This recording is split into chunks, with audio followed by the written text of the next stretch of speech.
अस्सलाम वालेकुम dear students and dear viewers, welcome करते हैं आपका राकिब जिया के यूट्यूब चैनल में। दोस्तों, बीएलएलबी एंट्रेंस की हम तैयारी करा रहे हैं। हमारा कोर्स ऑनलाइन भी चल रहा है और यूट्यूब पे भी हम ये लेक्चर्स अपलोड कर रहे हैं। तो अगर आप चाहें तो हमारे ऑनलाइन क्लास को भी ज्वाइन कर सकते हैं, या अगर आप यूट्यूब की सब्सक्रिप्शन लेना चाहते हो तो वहां पर भी आपको ये वीडियो मिल जाएगा। तो आज हमारा सेकंड टॉपिक है जो लीगल टर्मिनोलॉजी में आता है, जिसमें आज हमारा टॉपिक है पायरेसी। पायरेसी क्या होता है? Piracy refers to two distinct illegal activities: marine robbery involving violence on high seas and the unauthorized reproduction, distribution or use of copyright digital content, software और मीडिया। तो पायरेसी के दो मतलब निकलते हैं। एक होता है मैरीन रॉबरी, जो समंदरों के अंदर, हमारे सीज के अंदर जो हाई लेवल पे रॉबरी होती है। और दूसरा जो कॉपीराइट होता है, जो डिजिटल कंटेंट होता है, सॉफ्टवेयर, मीडिया या बुक्स वगैरह जो है उनको कॉपी किया जाता है। इन दोनों को हम पायरेसी के नाम से जानते हैं। तो जब अगर हम देखें तो while mining piracy constitutes a violation of international law, digital piracy involves copyright infringement that causes insignificant financial loss to creative industries. तो अगर हम देखें जो मैरीन पायरेसी होता है, ये एक इंटरनेशनल लॉ की वायलेशन आता है, और जो कॉपीराइट है इसमें एक पर्टिकुलर इंसान के कॉपीराइट वायलेट हो जाते हैं। तो की एस्पेक्ट्स ऑफ पायरेसी में माइनिंग पायरेसी जो है defined as an act of violence, detention और robbery committed by private individual against ships और aircrafts on high seas often और कार्गो और hostage. It is considered an offence against all nations. Marine piracy जो होता है ये basically violence या detention या रॉबरी जो समंदर के अंदर जहाज़ों के अंदर होती है, जिसमें उनको होस्टेज किया जाता है, उनकी जो है उनका माल जो है वो जब्त किया जाता है, उनको मार दिया जाता है। तो ये कंसिडर किया जाता है ऑफेंस अगेंस्ट ऑल नेशंस, क्योंकि इसमें इंटरनेशनल लॉ इन्वॉल्व होता है। और डिजिटल कॉपीराइट पायरेसी की अगर हम बात करें तो इसमें आता है unauthorised कॉपिंग, downloading, distribution of copyrighted works including software, music, film and books, इनको कॉपी करना और इलीगली इनको यूज करना। एक और टर्म जो हमारे पास आती है that is bigamy. Bigamy is the criminal act of entering into marriage with one person while still legally married to another.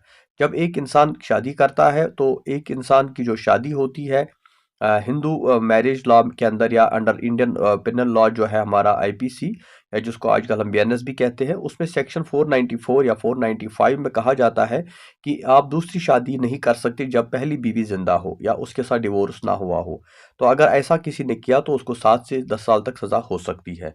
और ये जो है बाइगेमी जो है, इसका लीगल स्टेटस क्या है कि पहली मैरिज तो स्टैंड रहती है और दूसरी मैरिज जो है वाइड मानी जाती है, नल एंड वाइड मानी जाती है। और इसमें पनिशमेंट 7 ईयर तक हो सकती है, या अगर बीवी को ना पता चले तो ये 10 ईयर तक भी जा सकता है। लेकिन एप्लीकेबिलिटी की अगर हम बात करें तो bigamy laws apply to Hindus, Christian and Parsis. तो ये मुसलमानों पे अप्लाई नहीं होता, क्योंकि मुसलमानों को जो है अपने मुस्लिम पर्सनल लॉ के अंदर 4 शादियां करने की भी इजाजत है, वो दूसरी शादी भी कर सकते हैं, उनके ऊपर ये लॉ अप्लाई नहीं होगा। लेकिन जो हिंदूज है, क्रिश्चियंस है, पारसीज है, उनको बाइगेमी लॉ में लाया जाता है और उनको पनिशमेंट होती है अगर वो दूसरी शादी करते हैं पहली बीवी की होते हुए। तो आपने देखा होगा बहुत सारे ऐसे लोग हैं, फिल्म स्टार खास तौर पर बात करें, जब उन्होंने दूसरी शादी करनी थी तो पहले उन्होंने कन्वर्ट किया, वो मुसलमान बने, उसके बाद उन्होंने जो है दूसरी शादी की, क्योंकि इस हिंदू लॉ में, हिंदू स्पेशल मैरिज एक्ट में ये चीज अलाउड नहीं है। कॉग्निजेबल ऑफेंस क्या होता है? Cognizable offence is a serious crime such as murder, rape and theft for which police are authorised to arrest an accused without a warrant and initiate investigation without prior court permission. Under CRPC, these offences require immediate police action, including first information report FIR. Cognizable offence ऐसे crime होते हैं, ऐसे जुर्म होते हैं जहां पर जो बड़े सीरियस होते हैं, जैसे मर्डर करना, किसी का कत्ल करना, किसी का रेप करना, किसी और चोरी करना, जिसमें पुलिस को पूरी अथॉरिटी होती है कि वो जो है क्रिमिनल को पकड़े, अरेस्ट करे, और उसके अलावा जो है वो इन्वेस्टिगेशन करे और एफआईआर भी लॉन्च करे। इसमें क्या, इसके कुछ फीचर्स है, जैसे अरेस्ट विदाउट वारंट, इसमें किसी वारंट की जरूरत नहीं पड़ती, पुलिस किसी को भी अरेस्ट कर सकती है, इन्वेस्टिगेशन भी कर सकती है विदाउट ऑर्डर, किसी कोर्ट ऑर्डर की जरूरत नहीं पड़ती है, और जो है एफआईआर भी इसमें जरूरी होता है। एग्जाम्पल के तौर पे हम देखिए, जो मर्डर होता है, रेप होता है, किडनैपिंग होती है, थेफ्ट होती है, रॉबरी होती है, डॉवरी डेथ, तो ये कॉग्निजेबल ऑफेंस माने जाते हैं। नॉन कॉग्निजेबल ऑफेंस माने जाते हैं लेस सीरियस होते हैं, जिसमें आपको किसी वारंट की जरूरत नहीं पड़ती, पुलिस को जो है आपको वारंट की जरूरत पड़ती है, पुलिस इन्वेस्टिगेशन नहीं कर सकती अदरवाइज। तो कॉग्निजेबल ऑफेंस जो है, इसमें एक्यूज्ड को अरेस्ट नहीं किया जाता, बल्कि प्रॉपर परमिशन होती है, प्रॉपर जो है वारंट लाया जाता है, उसके बाद इसको जो है आप पकड़ सकते हैं। और इसमें ये भी चीज़ है कि इसमें एफआईआर नहीं लगती, बल्कि एनसीआर यानी नॉन कॉग्निजेबल रिपोर्ट डायरी एक मेंटेन की जाती है। तो इसके कुछ की फीचर्स है: no arrest without warrant, warrant के बगैर आप अरेस्ट नहीं कर सकते; नो इन्वेस्टिगेशन विदाउट ऑर्डर, जब तक जुडिशरी का ऑर्डर ना मिले तब तक आप कोई इन्वेस्टिगेशन भी नहीं कर सकते। नेचर ऑफ ऑफेंस की अगर हम बात करें तो इसमें आता है simple assault, public nuisance, defamation और cheating. Because these offence are typically bailable, इनको बेल भी होती है, इसलिए इसमें जो है ये नॉन कॉग्निजेबल ऑफेंस माने जाते हैं। तो कैटेगरीज की अगर हम बात करें तो physically hurt someone without serious injury, harm to reputation, या acts causing inconvenience to public, या कॉजिंग डैमेज टू प्रॉपर्टी। तो unlike non cognizable offences are serious crimes like rape, murder, robbery, where police can arrest without a warrant and start investigation immediately. तो ये दो differences है cognizable और non cognizable offences में। Accused in custody, accused किसको बोलते हैं? An accused in custody is detained by authorities after arrest falling under either police custody, lockup और इंटरोगेशन, और judicial custody, jail, prison under magistrate supervision within 24 hours. They must be produced before the magistrate who decides on further detention, ensuring legal rights and preventive abuse.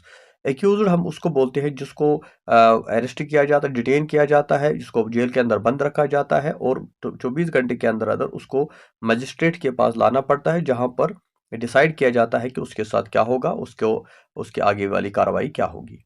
Bell, अक्सर हम सुनते हैं bell के बारे में। तो बेल एक ऐसी चीज़ है कि जब किसी को अरेस्ट किया जाता है तो इसको फिर टेम्पोररी रिलीज किया जाता है, उसको बेल कहता है। इसलिए हम कहते हैं bail is a temporary conditional release of an accused person from legal custody. अगर कोई लीगल कस्टडी में है, अगर जेल में बंद है, तो उसको टेम्पोररी रिलीज किया जाता है इन्वेस्टिगेशन पर्पज के लिए। तो उसको जो है उसमें जो रूल अप्लाई होता है वो ये है कि उसको मनी देनी पड़ती है, प्रॉपर्टी या बॉन्ड देना पड़ता है, जिसके बेस पे उसको रिलीज किया जाता है। लेकिन बेल की कुछ किस्में हैं, जैसे हम बात करेंगे रेगुलर बेल, जो granted to person already in custody for a cognizable offence, जो किसी सीरियस क्राइम में बंद है जेल के अंदर, तो उसको ये ग्रांट किया जाता है, इसको बोलते हैं रेगुलर बेल। एंटीसेप्टिव बेल होती है granted to a person apprehending arrest for a non bailable offence, कि अगर नॉन बेलेबल ऑफेंस में जिसमें बेल नहीं हो सकती है बाद में, उसमें आपको एप्रहेंशन है कि आप अरेस्ट हो सकते हैं, तो आपको ये एंटीसेप्टिव बेल दी जाती है। इंटर्म बेल जो है ये शॉर्ट टर्म बेल होती है, टेम्पररी बेल होती है, जब रेगुलर बेल नहीं होती तो उससे पहले ये आपको दी जाती है। कंडीशंस जो होती है, इसका मतलब होता है कि कोर्ट जो है कुछ कंडीशंस रखेगा आपके लिए, जैसे आपको पासपोर्ट सरेंडर करना होगा, रेगुलर रिपोर्टिंग पुलिस करनी होगी, या नॉन इंटरफेरेंस विटनेस के साथ कोई छेड़खानी नहीं करनी होगी। बॉन्ड का मतलब होता है कि आपको साइन करना है एक एग्रीमेंट, जिसके अंदर कुछ कंडीशंस होती है जो आपको फुलफिल करनी होती है। कैंसिलेशन, यानी हाई कोर्ट और सुप्रीम हाई कोर्ट और बाकी कोर्ट्स को जो ये अथॉरिटी होती है कि वो एक्यूज्ड की बेल को कैंसिल कर सकते हैं अगर उसने वायलेशन ऑफ कंडीशंस किया या विटनेस को थ्रेटन किया। Bailable versus non bailable, bailable offences में बेल राइट होती है, और नॉन बेलेबल ऑफेंस में ये जुडिशियल डिस्क्रिशन होता है। दैट मीन्स जो बेलेबल ऑफेंस है उसमें आपको बेल मिलेगी, वो आपका राइट है, और आपको वो बेल कोई रोक नहीं सकता। लेकिन जो नॉन बेलेबल ऑफेंसेस है, सीरियस ऑफेंसेस होते हैं, उसमें जुडिशियल डिस्क्रिशन होती है, ये कोर्ट का डिसीजन होता है, कोर्ट की मर्जी होती है कि वो आपको बेल दे या ना दे। लाइक हम एक्सेप्शन, इसमें भी कुछ एक्सेप्शन है, लाइक बेल में be denied for serious offences like murder और रेप।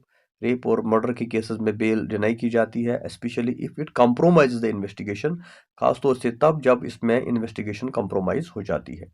कन्विक्ट कौन होता है?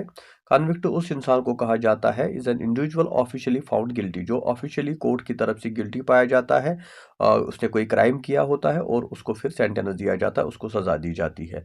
तो असल में जो कन्विक्ट का मतलब होता है someone declaring someone guilty, commonly following a trial. जब कोर्ट में ट्रायल चलती है उसके बाद जब किसी को डिक्लेयर किया जाता है गिल्टी, उसको कन्विक्ट बोलते हैं। रूल ऑफ लॉ का मतलब होता है government according to law, not according to rules of the rulers. तो कोर्ट के सामने सब लोग बराबर होते हैं, supremacy of law, law is the supreme, no individual is above it.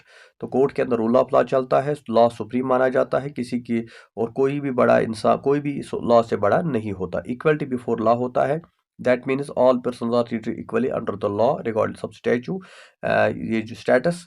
किसी कोई भी स्टेटस आपका हो, आपको इक्वल ट्रीट किया जाएगा। अकाउंटेबिलिटी होती है, गवर्नमेंट हो, प्राइवेट एक्टर हो, इंडिविजुअल हो, ये सारे अकाउंटेबल होते हैं अंडर लॉ। इसी तरह से नॉन आर्बिट्रेरी पावर के जो डिसीजंस होते हैं made on pre established legal procedures not famous, जो ऑलरेडी हमारे कानून बने हुए हैं उन्हीं के मुताबिक फैसले दिए जाते हैं, किसी की मर्जी नहीं चलती।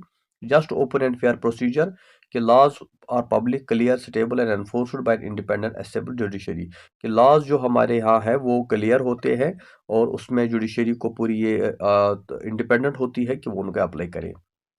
अगर हम देखें तो ओरिजिनेटेड ये रूल ऑफ लॉ का कंसेप्ट जो है ये, और इसका ओरिजिन हमें मैग्ना कार्टा में मिलता है। बाद में इसको एवी डाइसी ने जो है डिस्कस किया था, जिसमें ये जो है rule of law is basically critical for protecting individual rights, ensuring justice, curbing corruption and maintaining social order. Law of rule of law इसलिए ज़रूरी है, इससे इंडिविजुअल के राइट्स के जो है हमारे हकूक जो है वो प्रोटेक्ट हो जाते हैं, जस्टिस प्रिवेल होती है, करप्शन रुक जाती है और सोशल ऑर्डर मेंटेन होता है। अच्छा, लाइब लेबल का मतलब क्या होता है? Libel is a form of defamation involving the publication of false written और broadcasting statement that damage a person reputation, cause public ridicule or harm their livelihood as a civil wrong taught in permanent form, articles, images, social media. It requires proof that the statement was false, published to a third party and caused damage. तो live label का मतलब होता है किसी को defame करना, किसी को बदनाम करना, किसी के खिलाफ सोशल मीडिया के ऊपर या आर्टिकल्स या इमेजेस के ऊपर जो है उसके खिलाफ लगा, जिससे उसकी ज़िंदगी जो है लाइफ में प्रॉब्लम खड़ी हो जाती है, तो ये एक ऑफेंस माना जाता है अगर आपके पास प्रूफ ना हो। अब हमारी पास क्राइम्स की बात होती है। क्राइम्स और illegal acts prohibited by law that violate the public welfare. Crime क्या होता है? जो वो एक ऐसा एक्ट, एक ऐसा काम जिससे जो लॉ को जिसकी इजाज़त कानून में नहीं होती है और जो पब्लिक वेलफेयर को जो है डिस्टर्ब करता है, तो इसीलिए ये पुनिशेबल होते हैं, इनको कन्विक्ट किया जाता है जो ये क्राइम करते हैं और इनको सज़ा दी जाती है।